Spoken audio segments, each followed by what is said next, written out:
Hello guys, welcome to the Studyfy Bangladesh. আমি রাফিন আছি তোমাদের সাথে। আজকে আমরা কথা বলবো শব্দ থেকে কিভাবে অক্ষর নির্ণয় করা যায়।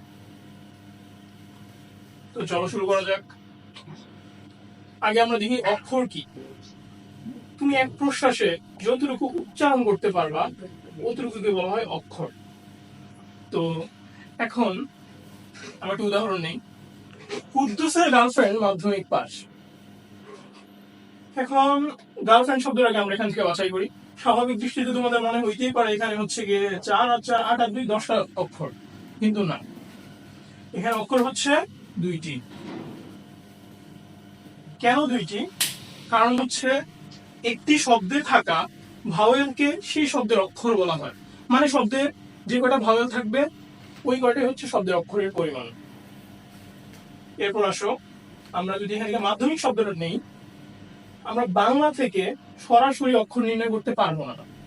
বাংলাটাকে আমরা বাংলিশ করবো। হ্যাঁ ভাই, বুঝতে পারছি, তুমি তোমার গার্লফ্রেন্ডের সাথে যেভাবে চ্যাট করো ওইভাবে। হ্যাঁ, বাংলিশে নিবা।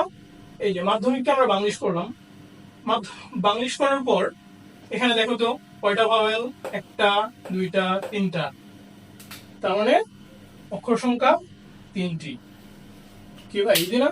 এখন ভাই বলতে পারো ভাওয়েল কি? এ, ই, আই, ও, ইউ, এগুলো কি ভাওয়েল বলা হয়। That's all. Thank you.